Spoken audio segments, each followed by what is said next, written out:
Hello everyone, welcome back to MLT journey. I hope आप लोग अच्छे होंगे। तो आज हम बात करेंगे यूनिवर्सिटी ऑफ इलाहाबाद की तरफ से हमारा 29 फरवरी 2024 को एक न्यू नोटिफिकेशन रिलीज़ हुआ था। और जो नोटिफिकेशन का एडवर्टाइजमेंट नंबर है AUNT 04/2024 है। प्लस नेक्स्ट हम बात करेंगे इसमें कौन कौन सी हमारी पोजीशंस रहेंगी। जैसा कि मैंने आपको अपने टेलीग्राम ग्रुप पर बता दिया था, तो इसमें आपकी रहेगी एक animal attendant, assistant draftsman, dark room assistant photography, data entry operator, draftsman cum instructor. Next है हमारे पास ड्राइवर और field assistant, groundsman, waterman, herbarium attendant की इसमें वैकेंसी रहेगी। हिंदी टाइपिस्ट ले लीजिए और junior office assistant, laboratory assistant, library assistant. Next है लाइब्रेरी अटेंडेंट, लाइब्रेरी अटेंडेंट। तो आप लाइब्रेरी के असिस्टेंट ही बन सकते हैं और अटेंडेंट वाले में भी मौका मिलेगा आपको। Marksman. Next multi tasking staff, MTS की है, नर्सिंग अफसर की भी है, सेमी प्रोफेशनल असिस्टेंट की भी इसमें पोजीशन है। और इसमें सूरबी ड्राफ्ट्समैन, आर्कियोलॉजी की है, work agent, x ray technician, wireman, mechanic. आपकी जो ये पोजीशन रहेगी ये ग्रुप सी की पोजीशन रहेगी इसमें। और प्लस इसमें आप अप्लाई भी कर सकते हैं। टोटल 300 प्लस आपकी इसमें पोस्ट हैं। तो सबके बारे में हम बात करेंगे, क्या इसमें क्वालिफिकेशन मांगी गई है, क्या एज रिलैक्सेशन वगैरह, इसमें सब क्वालिफिकेशन के बारे में बताया गया है। आपको मैं दिखा देता हूँ PDF में नीचे, ये देख सकते हैं आप। इनसे क्वालिफिकेशन वगैरह इसमें सब बताई गई। तो 10+2 वालों को भी अच्छा मौका मिला है। जो भी हमारे साथ नए जुड़े हों वो हमारा चैनल ज़रूर सब्सक्राइब कर लीजिएगा। यूनिवर्सिटी ऑफ इलाहाबाद आज सेंट्रल यूनिवर्सिटी है। इलाहाबाद का नाम सेकंड प्रयागराज है, चेंज हो गया था। और जो रिक्वायरमेंट हमारी निकली है ये नॉन टीचिंग पोजीशन है, ग्रुप सी की पोजीशन है आपकी। एप्लीकेशन इनवाइट किए गए हैं जो भी इंडिया के सिटीजन्स हैं for the various non teaching आपकी पोजीशन है यूनिवर्सिटी में। और यूनिवर्सिटी रिजर्व्स है the right to change the number of nature post vacancy category also. तो उनके पास राइट है, वो वैकेंसी पोस्ट कुछ भी चेंज कर सकते हैं। इसका मतलब कि आपकी बढ़ा भी सकते हैं, घटा भी सकते हैं, उनके पास राइट है, पहले ही क्लियर कर देते हैं ये लोग एडवर्टाइजमेंट नोटिस में। नेक्स्ट यहाँ पर बताया है कि the reservation under the SC ST OBC EWS एक्सर्वेशन PWBD category shall be as the UGC guideline जो इनकी होती है उसके अकॉर्डिंग, रूल के अकॉर्डिंग इनका होगा। नेक्स्ट उन्होंने बताया है जो आपका एप्लीकेशन फॉर्म इसमें भरे जाएंगे वो सिर्फ ऑनलाइन भरे जाएंगे। www.ALLDUNIV.S.in पे जाएंगे आप, तो आप वहाँ से अप्लाई कर सकते हैं। The application form will be intimated through online mode only. ठीक है, नेक्स्ट बात करता हूँ इसमें क्या डेट इंपॉर्टेंट हमारे लिए रहेंगी।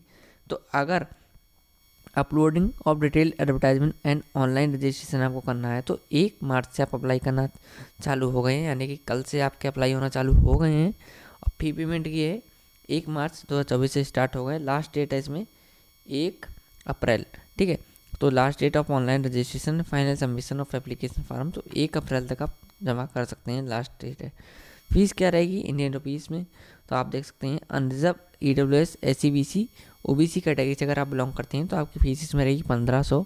फैसिलेशन चार्ज आपका रहेगा 100 रुपये और 100 रुपये टोटल अमाउंट हो जाएगा। SC ST में अगर आप कैटेगरी से बिलोंग करते हैं तो 700 रुपये आपकी फीस जाएगी, 100 रुपये इसका फैसिलेशन चार्ज आएगा, 800 हो गई टोटल। अब PWD ठीक है, दिव्यांगजन नील है फीस, बट इनकी 100 जाएगी फैसिलेशन चार्ज। ठीक है, नेक्स्ट हम देख लेते हैं, आपको कुछ एक लाइन दी हुई है। Those who had applied earlier or any post or and whereas no selection have been made shall submit fresh application giving all detail of fees paid and application number. You however have to pay 500 रुपये आपको facilitation charge करना होगा। ठीक है, next यहाँ बता रखा है वैकेंसी के बारे में बात कर लेते हैं, तो किसकी कितनी है। तो अगर आप एनिमल अटेंडेंट में अप्लाई करना चाहते हैं तो ग्रुप सी की आपकी इसमें पोजीशन रहेगी और आपकी सैलरी रहेगी इसमें पे लेवल 1 की रहेगी। टोटल इसमें वैकेंसी 3 है, अनरिजर्व की 3 है इसमें वैकेंसी। उसके बाद आप देख सकते हैं फिर PWBD में है। ठीक है, जो हमारे पास यहाँ पर 3 वैकेंसी था उसमें से एक आपकी कैटेगरी A डिसेबिलिटी PH वालों के लिए रिजर्व है। तो मैं सिर्फ टोटल वैकेंसी के बारे में बात कर लेता हूँ। तो असिस्टेंट ड्राफ्ट्समैन में अगर आप भरना चाहते हैं तो ग्रुप सी में पे लेवल 3 मिलेगा आपको। ठीक है, तो सैलरी यहाँ अच्छी मिलेगी, इसका मतलब परमानेंट आपकी पोजीशन है। ठीक है, 3 ही वैकेंसी हैं, तीनों अनरिजर्व के लिए हैं।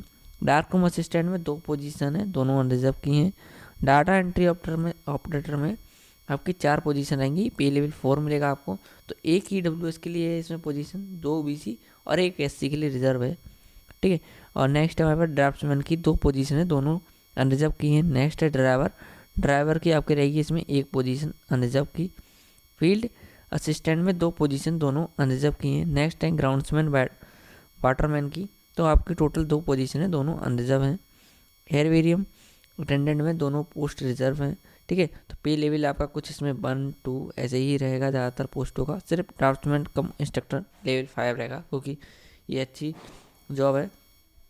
नेक्स्ट देख लीजिए आप, इसमें हमारे पास पोजीशन है हिंदी टाइपिस्ट, तो पे लेवल 2 रहेगा, एक पोजीशन, वो भी अनरिजर्व के लिए। जूनियर ऑफिस असिस्टेंट में टोटल 49 पोस्ट हैं, इसमें पे लेवल आपका 2 का रहेगा, तो 21 तो अनरिजर्व के लिए रहेंगी, बाकी आप देख लीजिए 4 13 7 4, ठीक है। बाकी ये 4 रिजर्व वाली हैं, तो ये रिजर्व हैं, तो आप देख सकते हैं। जैसे कि बात करूँ तो आपकी 21 पोस्ट अनरिजर्व की हैं, 4 EWS की हैं, OBC की 13, SC की 7 पोस्ट हैं, ST की 4 हैं, सॉरी, ठीक है। तो हर कैटेगरी को मौका दिया गया है। सेम अब मैं बात करता हूँ लेबोरेटरी असिस्टेंट की, तो आपकी इसमें पोजीशन रहेंगी टोटल 8, ठीक है। तो अलग अलग कैटेगरी के अकॉर्डिंग है, पे लेवल 4 मिलेगा।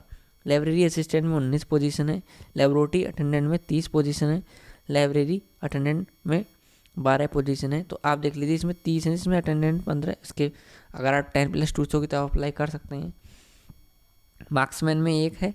मल्टीटास्किंग स्टाफ में देख सकते हैं 141 है, बट यहाँ पर स्टार लगा हुआ तो इम्पोर्टेंट होगा कुछ ना कुछ पॉइंट, ठीक है। हर कैटेगरी को मौका दिया गया है। नर्सिंग अफसर मेल में ओनली एक ही पोजीशन है, वो भी अनरिजर्व की है, पे लेवल 4 का मिलेगा। सेमी प्रोफेशनल असिस्टेंट पे लेवल 5 मिलेगा, 5 आपकी अनरिजर्व की हैं, बाकी आप देख सकते हैं SC की 1 और ST की 1 है, टोटल 7 पोजीशन देखने को मिलेंगी। नेक्स्ट हमारे पास, ठीक है, सर्वे ड्राफ्ट्समैन आर्कोलॉजी की है, तो ओनली एक पोजीशन है आपकी, जो कि अनरिजर्व के लिए रिजर्व है, मतलब कि इसमें ओपन कैटेगरी होती है अनरिजर्व के लिए, सॉरी, तो आप उसमें हर कोई अप्लाई कर सकता है। वर्क एजेंट की बात करता हूँ तो पे लेवल 1 है, एक पोजीशन है। एक्सरे टेक्नीशियन ओनली अनरिजर्व की वैकेंसी है, तो हर कोई इसमें अप्लाई कर सकता है। वायरमैन 2 पोजीशन, दोनों अनरिजर्व की हैं। मैकेनिक में 17 पोजीशन है, पे लेवल 2 है, और हर किसी कैटेगरी को इसमें मौका दिया गया है, तो सब लोग अप्लाई कर सकते हैं। अब ऊपर दिया था कि स्टार, डबल स्टार और सिंगल स्टार, एक आपने देखा होगा यहाँ पर MTS में हमारा सिंगल स्टार बना था, तो आप देख सकते हैं, तो इसका मतलब है आपका स्किल टेस्ट होगा इसमें, ठीक है। नेक्स्ट देख लेते हैं, डबल स्टार का मतलब है कि कैटेगरी स्पेसिफाइड डिसेबिलिटी दिव्यांग, ठीक है। तो अगर कैटेगरी A है, B है, C है, D E, तो उनका कुछ ना कुछ बता रखा है। ब्लाइंडनेस एंड लो विजन होगा कैटेगरी A में, ये लोग आते हैं। Next deaf and hard of hearing में आते हैं B सेक्शन में। लेप्रोसी होगी, कार्ड हो गया, तो इसमें आते हैं ग्रुप C में, लोकोमोशन में।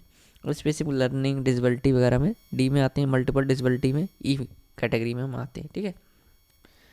तो अलग अलग उनके लिए रिजर्व है यहाँ पर, जो 4-5 बता रखी हैं, ठीक है। नेक्स्ट देख सकते हैं, जो यहाँ बता रखा है 1 स्टार का मतलब है कि kindly check the eligibility and qualification details for specialise post, ठीक है। Earmarked under multitasking staff category, तो इन सब का होगा स्किल टेस्ट। नेक्स्ट अब बात करते हैं नीचे क्या नोटिफिकेशन में दिया हुआ है, तो आप जनरल इंस्ट्रक्शंस दे रखे हैं, सॉरी, तो राइट यहाँ पर बता रखा है रिजर्व कैटेगरी के बारे में, एनी टाइम बताऊँ, ठीक है। रीजन वैकेंसी में वेरी के बारे में। और नेक्स्ट है हमारे पास mere eligibility will not be entitle any candidate for being called for interview in case the applicant are more in number, screening committee shall shortlist suitable candidate to be called for the interview, ठीक है।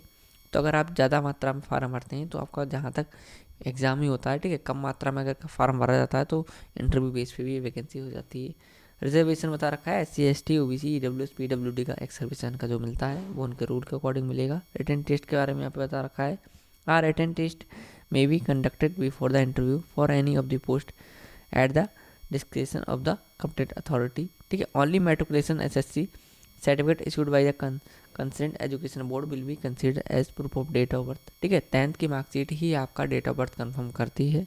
No other document will be accepted for date of birth, ठीक है। यहाँ पर उनका ये कहना है कि अगर आप बर्थ सर्टिफिकेट लगाना चाहते हैं तो वो आपका नहीं मान्य होगा। वैसे DV में दोनों चीज़ें मांगी जाती हैं, ठीक है। रिलैक्सेशन के बारे में यहाँ पर बता रखा है, और यहाँ पर बता रखा है अगर OBC कैटेगरी से अगर आप बिलोंग करते हैं तो NCL लगाना चाहते हैं तो उसके बारे में बता रखा है, ठीक है। तो आप पूरा रीड कर लीजिएगा। नेक्स्ट अब मैं जाता हूँ कि हमारी इसमें क्या क्वालिफिकेशन होनी चाहिए। मिनिमम एलिजिबिलिटी, तो अगर आप एनिमल अटेंडेंट में फॉर्म भरना चाहते हैं तो एज इसमें रहेगी 35 ईयर्स से आप ऊपर ना हो। अगर आप ऊपर हैं तो आप एज रिलैक्सेशन लगा सकते हैं, अगर आप SC ST OBC कैटेगरी से हैं तो। इसेंशियल क्वालिफिकेशन की बात करता हूँ तो हाईएस्ट सेकेंडरी 12th पास होना चाहिए आपका, और equivalent examination with science subject and at least 2 year experience of a work in laboratory आपका होना चाहिए। ये एसेंशियल क्वालिफिकेशन बताइए आपके लिए, ये ज़रूरी है। नेक्स्ट है हमारे पास desirable, handling of animals in laboratory, medical institute, animal husbandry, university, other research organisation. तो ये हर किसी के पास नहीं होता है, तो ज़रूरी नहीं है आपका कि ये ज़रूरी, ठीक है। तो अगर डिजेबल वाला नहीं है तो एसेंशियल वाला हमारे लिए ज़रूरी है, इंपॉर्टेंट। बट यहाँ पर एक बता रखा उन्होंने, period of provision 1 year and further extended for 1 more year. तो ये जो वैकेंसी आपकी रहेगी इसमें तो कॉन्ट्रेक्टल बेस पे रहेगी जहाँ तक है, क्योंकि पीरियड उसी में ही बताया जाता है प्रोविजन के साथ में। बट यहाँ पर उन्होंने जिक्र नहीं कराया कि रेगुलर बेसिस की है या कि किसकी है, क्योंकि ये जो वैकेंसी पे लेवल 5 4 करके ऐसे करके निकलती है, ठीक है। तो ये परमानेंट ही होती है ज़्यादातर। मैं आपको कंफर्म करके अपने टेलीग्राम ग्रुप पर बता दूंगा। नेक्स्ट है हमारे पास असिस्टेंट ड्राफ्ट्समैन में, अगर आप अप्लाई करना चाहते हैं तो 35 ईयर एज है इसमें, ठीक है। अगर आप उससे ऊपर हैं तो SC ST के अकॉर्डिंग आप अप्लाई कर सकते हैं। नेक्स्ट एसेंशियल क्वालिफिकेशन है इसमें बताई गई है, डिप्लोमा इन ड्राफ्टिंग आपके पास होना चाहिए, आर्किटेक्ट विथ 55% के साथ आप पास होने चाहिए, ठीक है। No experience is required, 1 year यहाँ पर भी बता रखा है, 1 मोर ईयर भी एक्सटर्नल हो जाती है। डार्क रूम असिस्टेंट में अगर आप हैं तो 30 साल के आप ऊपर ना हो, ठीक है। और SC ST OBC physically PH और एक सर्विसमैन से हैं तो आपको यहाँ पर मिलेगा एज रिलैक्सेशन। डिप्लोमा होना चाहिए आपके पास विथ 50% मार्क्स के साथ में रिकॉग्नाइज इंस्टीट्यूट से, पीरियड इसमें भी 1 ईयर बता रखा है। नेक्स्ट है डाटा एंट्री ऑपरेटर की है, 35 ईयर एज है इसमें आपके पास क्वालिफिकेशन होनी चाहिए BCA ग्रेजुएशन विथ PGDCA और BSc in computer CS engineering IT and BBA in IT from recognise university है, अप्लाई कर सकते हैं। MS ऑफिस और ओपन ऑफिस ओ लेवल अगर आपने पास किया है तो अप्लाई कर सकते हैं। हैविंग टाइपिंग स्पीड आपकी होनी चाहिए 40 वर्ड पर मिनट, ठीक है, WPM जिसे हम शॉर्ट बोलते हैं।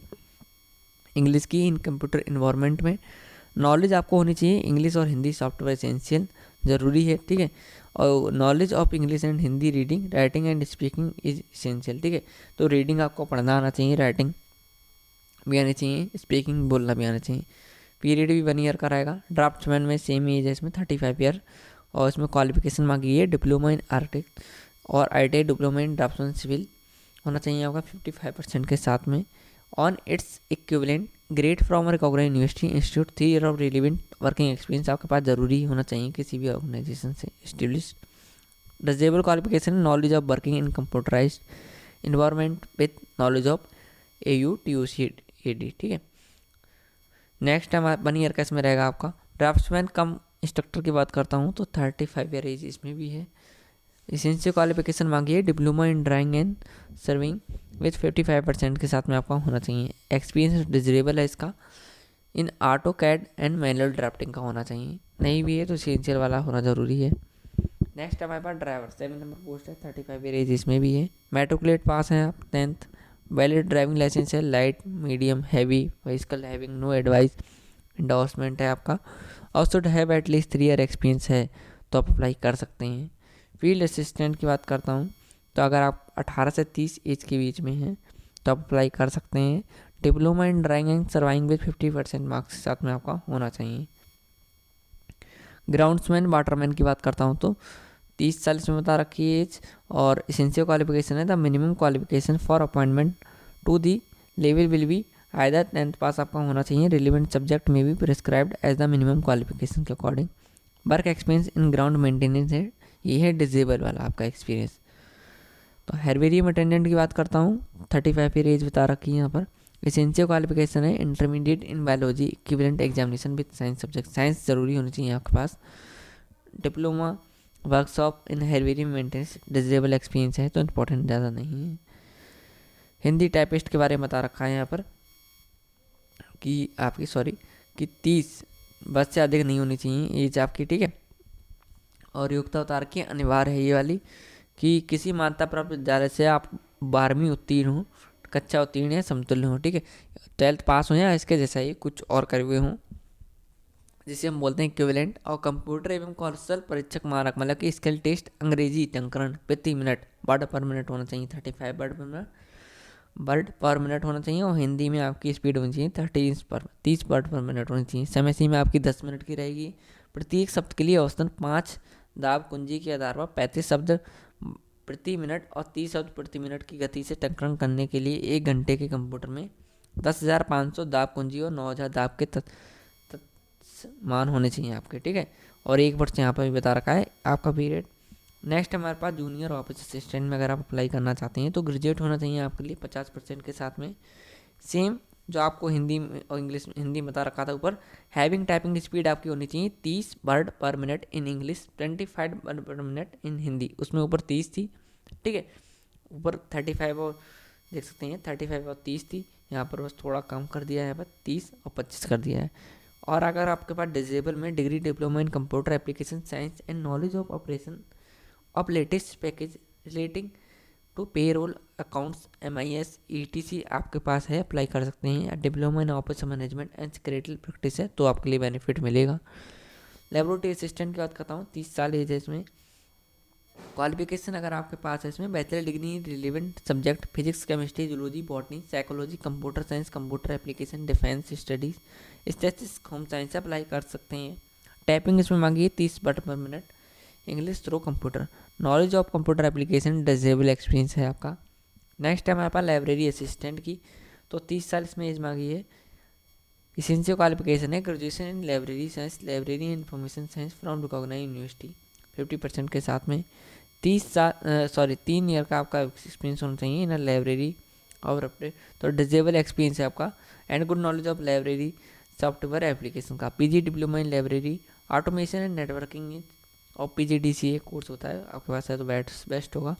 Experience and practice of typing, data entry operation of experience of working in a computerise library है तो इम्पोर्टेंट होगा आपके लिए।